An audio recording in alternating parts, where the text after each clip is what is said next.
Assalamualaikum. Waalaikumsalam warahmatullahi wabarakatuh.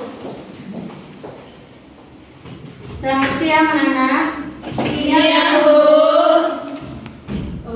Baik, ulang lagi ya, soalnya ada lesi semua. Selamat siang anak-anak. Siang, Bu.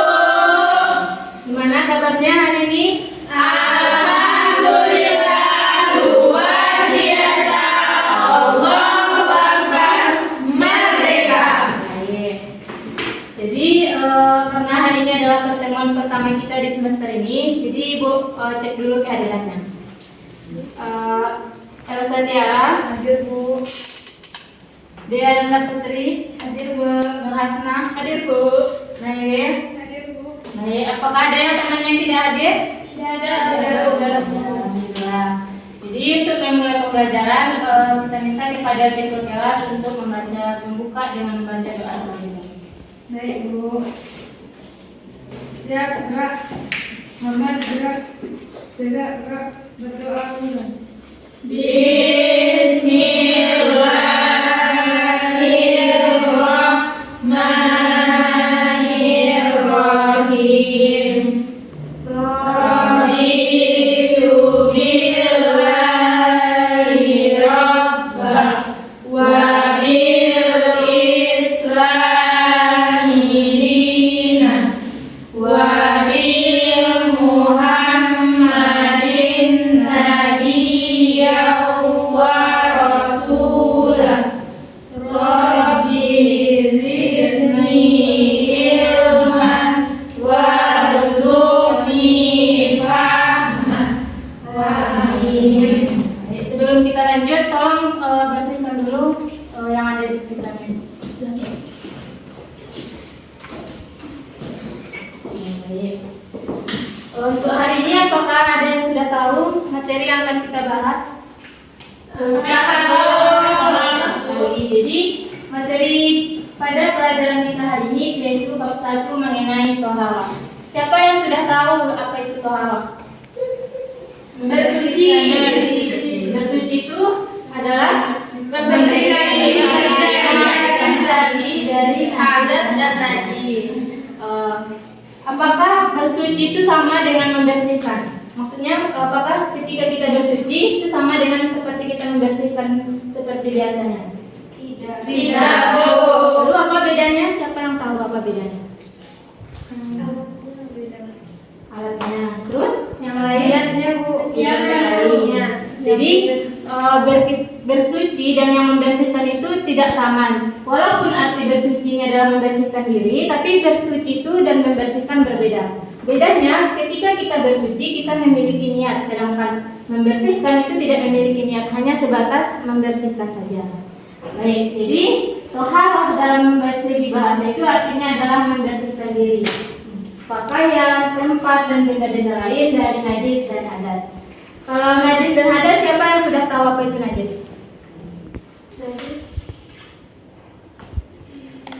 Sesuatu yang berasal dari luar, Bu. Betul sekali. Kalau hadas adalah sesuatu yang berasal dari dalam. Contohnya seperti orang melahirkan.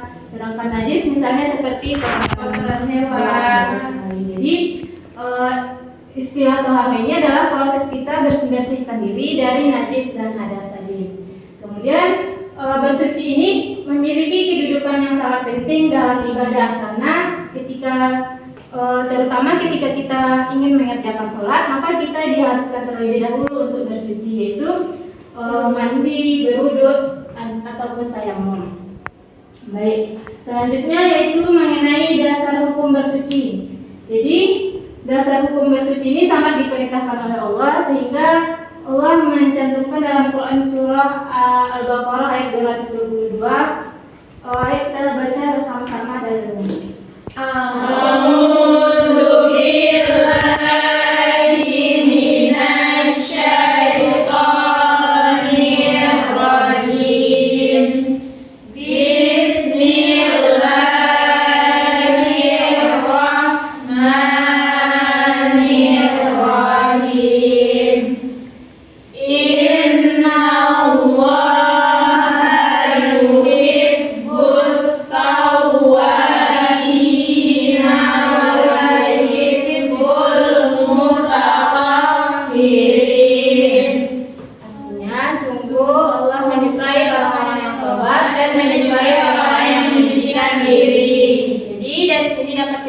mengetahui bahwasanya bersuci ini sangat penting karena Allah menyukai orang-orang yang bersuci.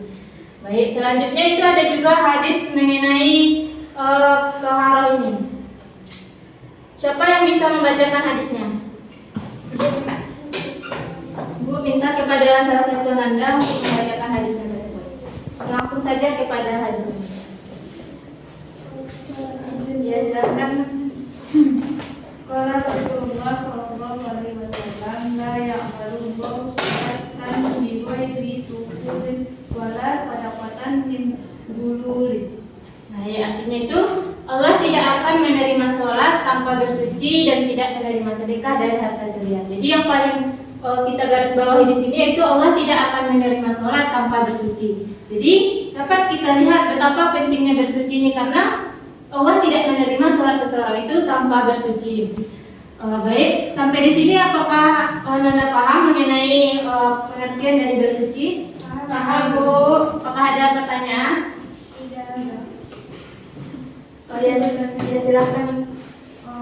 Kan tadi hari itu menyucikan atau membersihkan diri, Bu. Jadi kalau kita seumpamanya melaksanakan sholat dan mungkin kita ternyata terkena najis dan kita mengetahuinya bukan sebelum sholat tetapi setelah kita melaksanakan sholat dan kita membuka mungkin kita dan kita melihat najis. Jadi bagaimana hukumnya? Apakah sholat kita diterima? Baik, jadi pertanyaan dari teman-teman tadi itu ketika kita sholat kita tidak mengetahui bahwasanya pakaian sholat kita itu terkena najis. Kita sudah mengetahuinya setelah kita melaksanakan sholat. Lalu bagaimana hukum sholatnya? Maka kita lihat lagi hadis yang tadi bahwasanya tidak sah sholat seseorang itu tanpa keadaan yang suci. Jadi suci ini merupakan salah satu syarat sah sholat. Jadi Elsa, misalnya kalau Elsa melakukan terjadi kejadian yang demikian, maka sholatnya harus diulangi lagi. Jadi Anda semua sebelum kita melaksanakan sholat kita harus melihat dulu apakah tempat sholat, pakaian sholat kita itu bersih dari hadas dan najis. Jadi sholatnya diulangi lagi ya. Baik, jadi selanjutnya kita akan masuk ke dalam materi yaitu kedudukan air dalam bersuci. Jadi air merupakan salah satu alat untuk bersuci. Air merupakan alat yang paling utama dalam bersuci. Jadi pembagian air ini terbagi menjadi 5. Yang pertama yaitu air yang suci dan mensucikan, kemudian air yang suci tapi tidak mensucikan, yang ketiga air mustakmal, yang keempat air musammas, dan yang kelima adalah air yang bukan najis. Jadi Ibu akan menjelaskan mengenai air yang pertama yaitu air yang suci lagi yang mensucikan. Air ini disebut juga dengan air mutlak. Jadi air yang suci dan mensucikan ini merupakan air yang dapat kita gunakan untuk bersuci selama bau, rasa, dan warnanya tidak berubah. Jadi ada 7 macam air mutlak ini. Yang pertama untuk memudahkan Anda mengingatnya yaitu 4 dari langit dan 3 dari bumi. Yang pertama yaitu air hujan, air salju, air embun, air sumur. Kemudian 4 dari bumi, air sungai, air laut, dan air mata air. Mari kita sama-sama mengulangi mengenai 7 macam air tersebut. 4 dari langit, yang pertama air hujan, air salju, air embun, air sumur, air sungai, air laut, dan air mata air.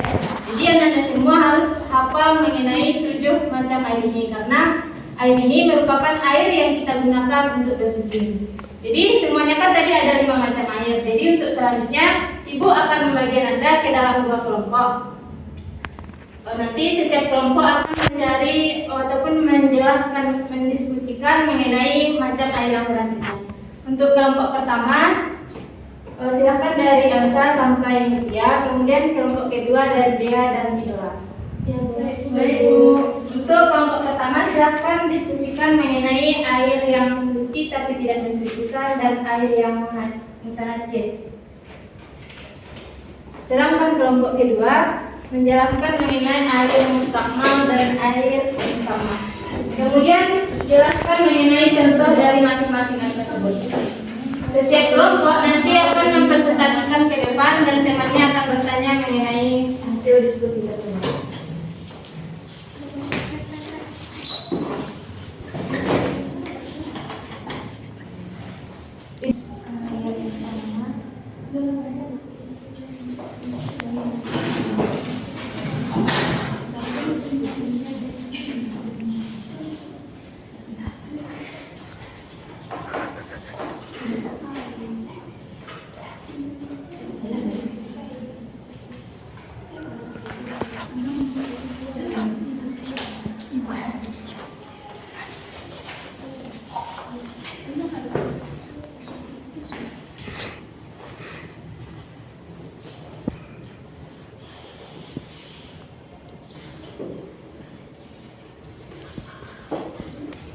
Baik, waktunya sudah habis.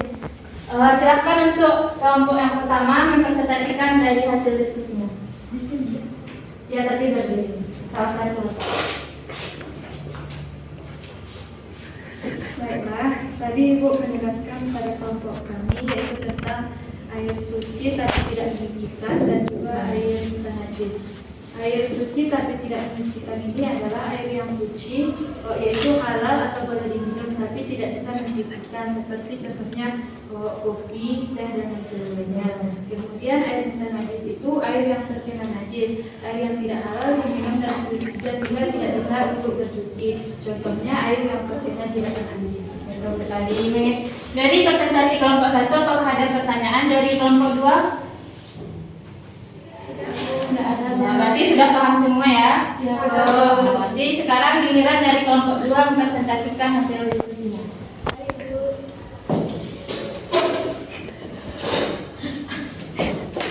Baik, di sini kan Ibu menugaskan tentang air mustakmal dengan air musammal. Jadi air mustakmal ini adalah air yang sedikit ukurannya atau kurang dari 20 lap dan bekas pakai yang telah digunakan. Contohnya itu bekas berwudu. Lalu air musammas ini adalah air yang makruh dipakai untuk bersuci. Contohnya air yang terkena sinar matahari. Dan Bu. Baik. Jadi dari penjelasan kelompok 2, apakah ada pertanyaan dari kelompok 1? Tidak, Bu. Tidak, Bu. Berarti semuanya sudah paham mengenai macam-macam air. Jadi sebelum kita lanjut, Ibu akan memberikan evaluasi terhadap Endang. Jadi jawabnya itu berkelompok, siapa yang paling cepat menjawab nanti kelompok itu yang akan mendapatkan nilai. Yang pertama, siapa yang bisa mengulangi kembali mengenai 7 macam air tersebut? 7 macam air mutlak. Ya, silakan kelompok 1. Kalau dari penjelasan Ibu tadi ada 7 macam air, yaitu 3 dari langit dan 4 dari bumi. Yaitu yang pertama air hujan, air salju, dan juga air embun. Kemudian dari bumi air sungai, kemudian air laut, air mata air, dan juga air sungai. Betul sekali. Dan yang kedua yaitu contoh dari air musammas. Ya, silakan kelompok 1. Air yang terkena sinar matahari, Bu. Ya, contohnya itu pengertiannya ada. Air yang disimpan di dalam bejana. Betul sekali. Jadi dari evaluasi tersebut dapat kita lihat bahwasanya kelompok 1 lebih paham, tapi kelompok 2 juga paham. Jadi untuk mengakhirinya, mari kita simpulkan secara bersama-sama. Mengenai yang pertama yaitu pengertian tahara. Tahara itu adalah membersihkan diri dari hadas dan najis. Jadi alat yang paling utama untuk membersuci itu adalah air. Dan macam-macam air itu terbagi menjadi 5. Yang pertama, yang pertama adalah air yang suci dan mensucikan. Ini terbagi menjadi 7, 4 dari langit dan 3 dari bumi. 3 dari langit. Ya. Selanjutnya yang kedua yaitu air yang suci tanpa tidak mensucikan. Contohnya air kelapa, air kopi. Kemudian yang ketiga adalah air najis, air yang terkena najis. Kemudian yang keempat air mustakmal. Air mustakmal itu contohnya air yang bekas wudhu kita itu tidak bisa digunakan untuk bersuci. Kemudian yang terakhir adalah air musammas, itu air yang terkena sinar matahari. Jadi karena semuanya sudah paham, jadi mungkin sekian materi yang dapat Ibu sampaikan hari ini. Dan Ibu tutup pembelajaran kita dengan membaca hamdalah. Alhamdulillahirabbil alamin.